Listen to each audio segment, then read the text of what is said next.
രേഖാചിത്രം അതിഗംഭീര എക്സ്പീരിയൻസ് ആണ്. രേഖാചിത്രം സാധാരണ സിനിമകൾ നമ്മൾ പോലീസ് സ്റ്റോറികളിൽ കാണുന്ന പോലെ ഒരു ത്രില്ലർ ആരാണിത് ചെയ്തത് എന്നുള്ളൊരു ഉപരി ഇതിൻ്റെ ഒരു പ്രത്യേകത രണ്ട് കാലഘട്ടം കാണിക്കുന്ന ആ ഒരു രീതിയാണ്.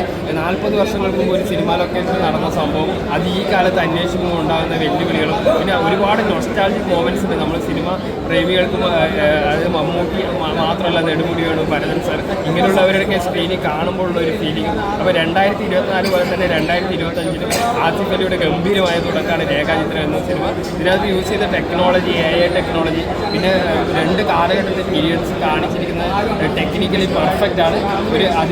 ഒരു പ്രത്യേക തരം നൊസ്റ്റാൾജിക് അനുഭവമാണ് രേഖാചിത്രം എന്ന സിനിമ സമ്മാനിച്ചത്. രേഖാചിത്രം ഞങ്ങൾ കണ്ടിറങ്ങി അടിപൊളിയാണ്. ജൂനിയർ ആർട്ടിസ്റ്റിൻ്റെ കാര്യങ്ങളൊക്കെ വരുന്നുണ്ട്. അതിനകത്ത് പിന്നെ കുറേ ടെസ്റ്റും കാര്യങ്ങളൊക്കെ ഉണ്ട്. ശ്രദ്ധിച്ചിരുന്ന് കാണണം. നമ്മൾ പ്രത്യേകിച്ച് പറയാനുണ്ടോ? കിഷ്കിണ്ടാകാണത്തിന് ശേഷം അദ്ദേഹത്തിൻ്റെ ഒരു മികവറ്റൊരു സിനിമയാണ്. കാരണം കിഷ്കിണ്ടാകാണത്തിൽ നമ്മൾ ഞെട്ടിച്ച് കളഞ്ഞല്ലോ.